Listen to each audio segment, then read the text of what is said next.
오늘 우리에게 주시는 하나님의 말씀은 예레미야서 2장 1절부터 9절 말씀입니다.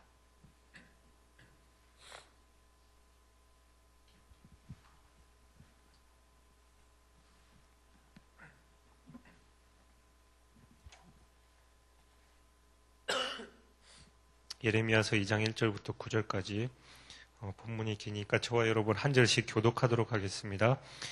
여호와의 말씀이 내게 임하니라 이르시되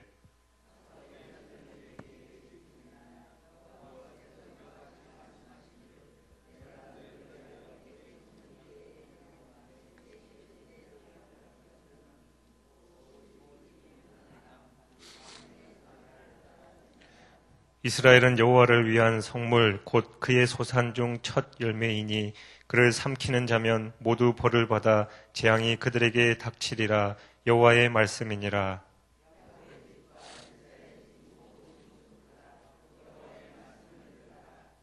나 여호와가 이와 같이 말하노라. 너희 조상들이 내게서 무슨 불의함을 보았기에 나를 멀리하고 가서 헛된 것을 따라 헛되이 행하였느냐.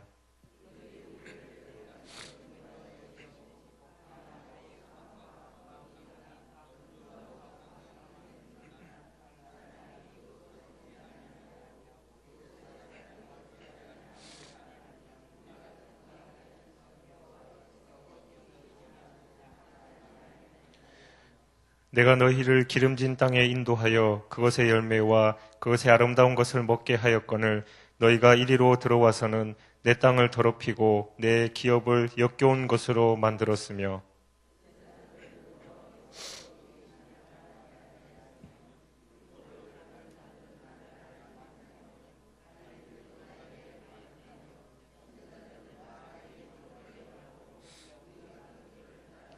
함께 읽겠습니다.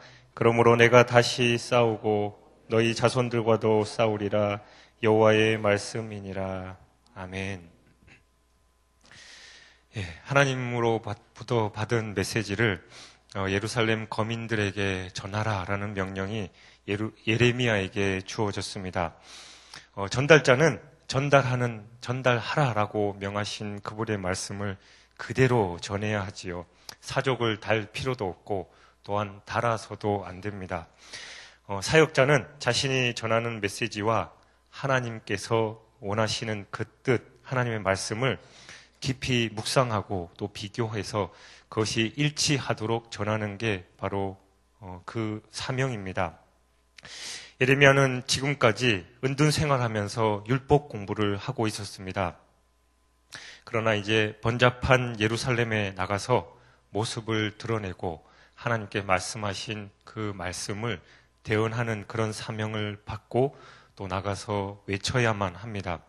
그런데 중요한 것은 전달해야 할 내용이 좋은 내용이 아니다라는 것이지요. 예레미야는 저희에게 가서 오랫동안 그토록 자비롭게 대해주신 하나님을 저버린 저희의 엄청난 배은망덕을 비난해야 하는 그런 말씀을 받고 떠납니다. 하나님께서는 예레미야로 하여금 예루살렘 백성들에게 내 청년 때의 인애라는 표현과 내 신혼 때의 사랑이다라는 표현을 이런 비유적 표현을 통해서 과거 이스라엘의 출애굽과 광야 여정을 상기시키십니다. 그리고 광야에서 어떻게 나를 쫓았음을 내가 너를 위하여 기억하노라라고 전함으로 과거 역사를 돌아볼 것을 말씀하십니다. 하나님은 출애굽을 통해서 구원받은 이스라엘 백성을 가리켜 자신의 소유된 백성임을 상기시키시고 또 하나님께서 그들의 보호자이심을 다시 한번 선언하십니다. 그러나 지금 그들의 모습은 하나님께서 말씀하신 그 내용과는 정반대라는 것을 시사하고 있는 것이지요. 하나님께서 2절에서 오래전 그들이 처음 한민족을 이루었을 때 베풀었던 은혜를 상기하게 하십니다. 내가 너를 위하여 내 청년의 때의 인애와 내 신혼 때의 사랑을 기억하노니 이것은 그들이 하나님을 사랑했다라는 말로 이해될 수도 있겠지만 그들이 그것을 가지고 자랑하지는 못합니다. 그럼에도 불구하고 하나님께서는 이에 대해 말씀하시기를 기뻐하시죠. 왜냐하면 비록 그들이 하나님께 보인 사랑이 적은 것이었을지라도 하나님께서는 그 작은 사랑을 기쁘게 받으셨기 때문입니다. 그들이 하나님과 그의 종 모세를 믿었을 때, 그들이 홍해에서 하나님을 찬양했을 때, 그들이 시내산 밑에서 하나님께 언약했을 때, 여호와께서 우리에게 명하신 모든 것을 우리가 지키고 복종하겠다라고 말한 것이 바로 청년의 때의 인애와 신혼 때의 사랑인 것이지요. 그들이 하나님을 향하고 있는 듯이 보였을 때 하나님은 실로 그들은 나의 백성이요 나에게 충성할 것이며 거짓되지 아니한 자녀들이다라고 말씀하셨습니다. 하나님과의 관계가 좋았을 때, 즉 그들이 하나님만 바라고 있었을 때 이스라엘 민족은 광야에서 구름 기둥과 불 기둥의 지시를 따랐습니다. 40년 동안 광야에서 하나님을 쫓아 지냈으며 비록 그곳이 씨 뿌리지 못하는 땅이었을지라도 그가 저희를 위하여 예비하신 것을 믿었습니다. 이것을 하나님께서는 자비롭게 받으셨지요. 또한 그들은 저희 땅에서 성막을 세웠습니다. 그때 이스라엘은 여호와께 대하여 거룩했습니다. 이와 같이 그들은 영적으로 시작했으며 하나님께서는 그 사실을 상기시키시고 저희로 하여금 너희가 영으로 시작해서 육으로 끝나는 것을 부끄러워해야 한다라는 것을 상기시킵니다. 그리고 하나님께서는 저희를 특별히 자신의 백성으로 선택하셨습니다. 그들은 하나님 소산 중에 첫 열매이었고 하나님께서 이 세상에 세우신 첫 교회였습니다. 하나님께서 그들과 혼인하셨기 때문에 그들의 문제는 하나님의 문제가 되었고 그들의 적은 곧 하나님의 적이었습니다. 하나님의 백성에게 해를 가하는 자는 누구든지 그와 같은 위험에 처하게 되었습니다.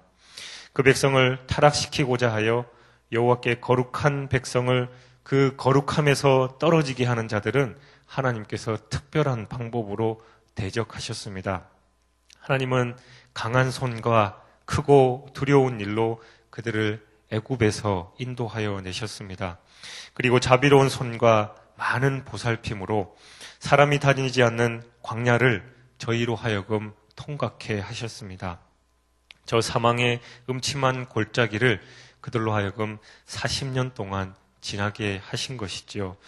그렇지만 하나님께서 저희와 함께 하셨습니다.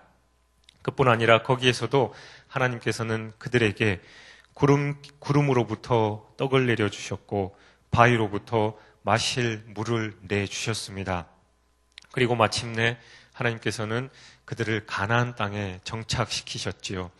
갈멜 땅은 특별하게 풍요로운 땅이었고 가나안은 드넓은 옥토였습니다. 하나님께서는 그들에게 지식과 은혜라고 하는 수단을 주셨고 그와 교제할 수 있는 특권을 허락하셨습니다. 그런데 유다 백성들이 하나님의 은혜를 망각하고 우상을 섬기는 허탄한 짓에 빠져버린 것이지요. 바로 이것을 하나님께서 책망하고 계신 것입니다. 하나님은 남왕국 유다를 야곱 집과 이스라엘 집 모든 가족이다라고 표현하시며 이들의 배교와 우상 숭배를 탄식하고 계십니다. 뿐만 아니라 애굽 땅에서 이스라엘을 구원해내시고 광야길을 통해서 약속의 땅으로 인도하신 여호와의 구속 사역을 언급하시면서 그들이 광야를 통각해 하시던 여호와께서 어디 계시냐 말하지 아니하였도다라는 말씀을 통해서 그들의 배반을 질책하시는 것이죠. 이와 같이 이스라엘이 헛된 곳을 쫓는 행위는 지난날 감격스러웠던 하나님의 모든 은혜를 망각해버린 결과입니다. 이스라엘 백성들은 가나안 정복 이후에 기름진 땅에서 과실과 그 아름다운 것들을 먹게 하신 하나님의 은혜를 망각하고 하나님께서 주신 땅에서 우상을 섬김으로 하나님의 기업을 더럽혔습니다. 이들은 바른 길로 인도해야 할 종교 지도자인 제사장들의 타락과 법 잡은 자들로서 율법을 관장하는 자들이 하나님을 알지 못했으며 권력 잡은 정치 지도자들은 하나님을 대적했습니다. 심지어 선지자들은 바알의 이름으로 예언하는 총체적 부패를 행하고 있었습니다. 이스라엘 민족에게 있어 처음 하나님을 사랑하고 섬기는 열정, 그 사랑이 식어버린 것이지요. 아니, 그들의 죄로 말미암아 그 첫사랑이 퇴색해버리고 말았습니다. 계시록의 소아시아 7교회 중에 제일 먼저 나오는 교회가 에베소 교회인데, 이 교회는 수고와 인내에 대한 칭찬을 받은 교회로 거짓 사도들을 잘 분별해내는 능력이 있는 교회였습니다. 사도가 아니면서 사도라 하는 거짓 목자를 분별치 못하는 것이 대부분의 교회였는데, 에베소 교회는 영분별의 능력이 분명했습니다. 그런데 이 분명한 에베소 교회의 문제점 역시 처음 사랑을 버린 것이었습니다. 동일하게 오늘 본문에서도 하나님께서 이스라엘 민족에게 그 처음 사랑을 회복하라라는 말씀을 하십니다. 처음 사랑. 여러분이 하나님을 처음 만났을 때 여러분의 모습을 한번 회상해 보시기 바랍니다. 첫사랑에 의해서 움직이던 처음 행위는 우리는 물불을 가리지 않았지요. 말 그대로 주님 한 분만이면 만족했습니다. 말씀 듣고 기도하는 것이 너무나도 행복했었지요.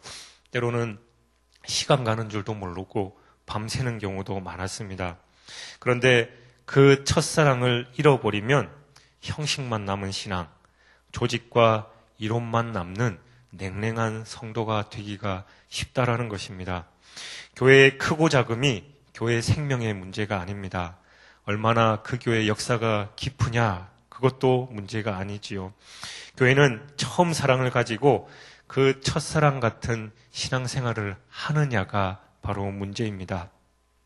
처음 사랑의 모습은 말씀을 뜨겁게 사모하는 행위로 나타났습니다. 에베소 교회의 처음 사랑은 말씀 사랑이었습니다. 바로 두란노 소원에서 강론하는 말씀 사역은 2년간 되풀이되었고 그것도 날마다 되풀이되었습니다. 얼마나 말씀에 사로잡혔으면 말씀을 듣는 일을 매일매일 반복했겠냐라는 거죠. 매일매일 모이고 또 말씀을 듣는 것처럼 주님을 사랑한다면 우리도 첫사랑을 회복할 수 있을 것입니다. 그런데 우리의 첫 모습은 어떻습니까? 우리의 현재의 모습은 어떻냐 말이지요. 하나님의 말씀을 그토록 사모하는지, 아니면 말씀만 펴놓으면 수면제 필요 없이 잠이 스르륵 오는지 우리의 삶을 한번 돌아봐야 할 것입니다. 말씀이 꿀보다 더 달게 느껴져야 하는데 그렇게 느끼고 있냐 말이지요. 사랑은 열정이기 때문에 그것이 식어버리면 그 열정도 동일하게 식어버린다라는 겁니다. 에베소 교회의 처음 사랑의 모습은 마술을 청산하는 결단 행위가 나타났습니다. 에베소 교회는 방언과 예언의 은사가 있었고 하나님의 능력이 나타났습니다.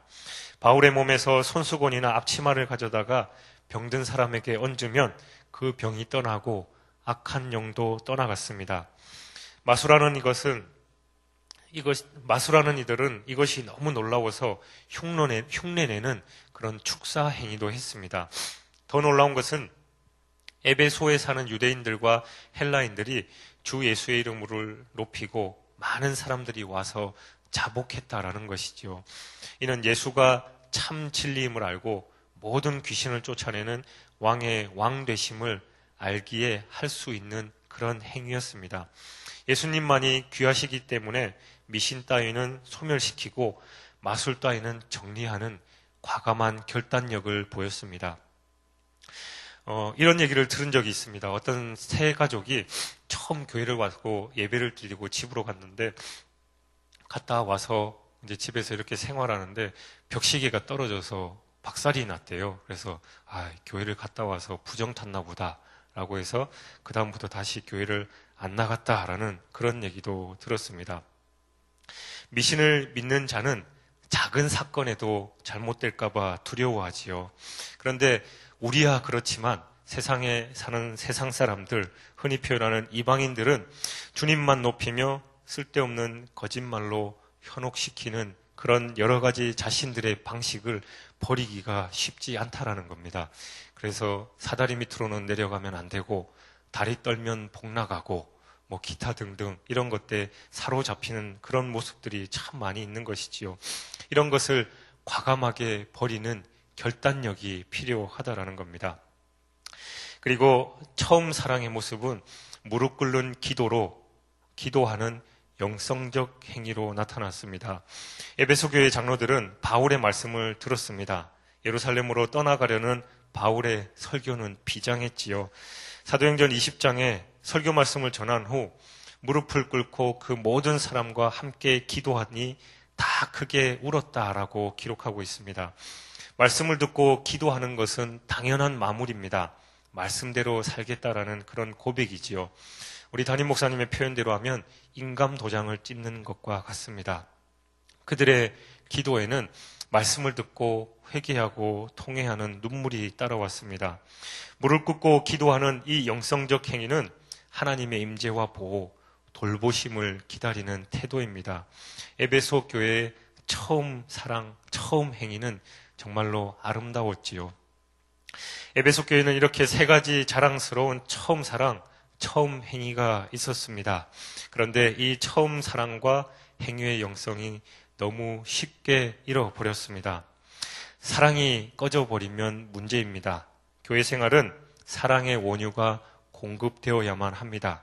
사랑이 타오르면 힘들 것 없고 다 드려도 아깝지 않습니다. 그런데 사랑이 식어버리니까 문제인 것이지요. 계시록 2장 5절에 보니까 어디서 떨어졌는지를 생각하고 회개하여 처음 행위를 가지라. 만일 그리하지 아니하면 그리하지 아니하고 회개하지 아니하면 내가 내게 가서 내 촛대를 그 자리에서 옮기리라 라고 기록하고 있습니다.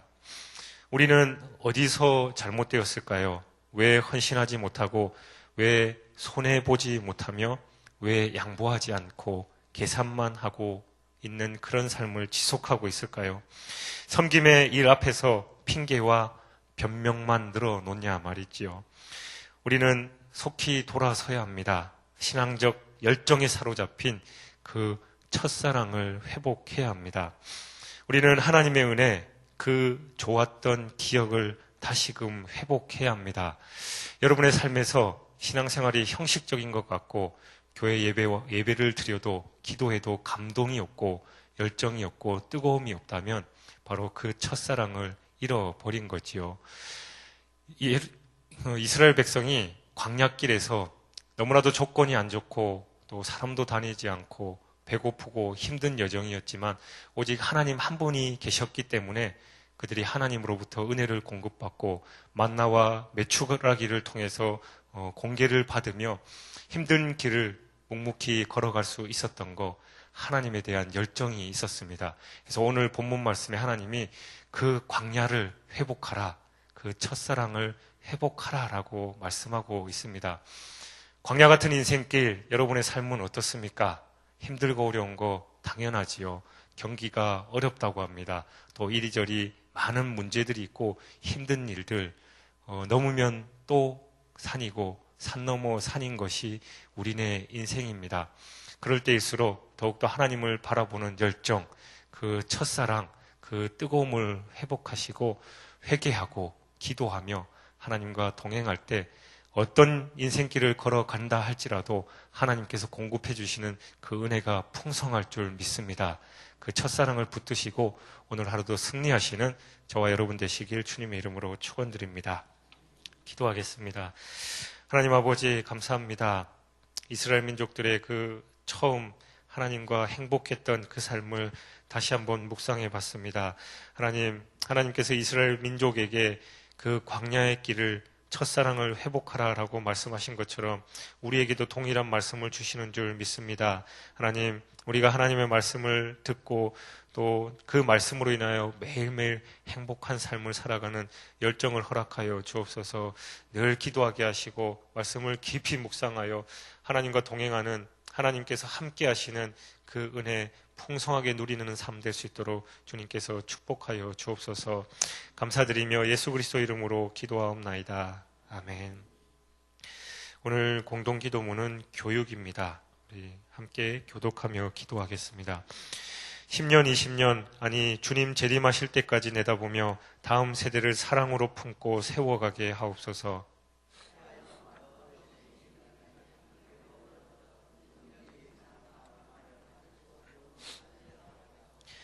사무엘, 요셉, 다윗 부서를 크게 축복하옵소서. 청년부 싱크를 특별히 힘차게 하옵소서. 다음 세대를 아끼며 기도와 섬김으로 길러내게 하옵소서. 교회와 사회의 미래를 말씀으로 열어가게 하옵소서. 아멘. 주님 가르쳐 주신 기도하시겠습니다. 하늘에 계신 우리 아버지, 아버지의 이름을 거룩하게 하시며 아버지의 나라가 오게 하시며 아버지의 뜻이 하늘에서와 같이 땅에서도 이루어지게 하소서. 오늘 우리에게 일용할 양식을 주시고 우리가 우리에게 잘못한 사람을 용서해 준 것 같이 우리 죄를 용서하여 주시고 우리를 시험에 빠지지 않게 하시고 악에서 구하소서. 나라와 권능과 영광이 영원히 아버지의 것입니다. 아멘. 지금 들은 말씀이 내 삶으로 이어지게 하옵소서. 그리고 어제 주일에 선포된 말씀이 우리 삶에서 역동적으로 작용하게 하옵소서. 성지 순례단을 축복하셔서 큰 은혜 받고 돌아오게 하소서. 말씀 3 성경대학 사역이 하나님께서 기뻐하시는 사역이 되게 하옵소서. 그리고 우리가 품고 기도하는 전도 대상자들을 위해서 더 진지하게 기도하게 하옵소서. 오늘 특별히 어린이날인데 우리 교회 다음 세대들을 축복하옵소서라고 함께 기도하시고 여러분 각자 가지고 나오신 기도 제목 아래신 후에 자유롭게 돌아가시겠습니다. 함께 기도하겠습니다. 사랑의 하나님 아버지,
말씀의 삶, 주님의 능력으로 인도하여 주시옵소서. 아니 또 터키 그리스인들을 순례하고 있는 제2차 성지순례단을 축복하셔서 하나님 그들이 단순한 여행을 하는 것이 아니라 그곳에서 하나님 말씀을 통해서 큰 은혜 받고 돌아올 수 있도록 주님께서 축복하여 주시옵소서. 성령께서 구체적으로 모든 일정 인도하시고 안전하게 건강하게 돌아올 수 있도록 도와주시옵소서.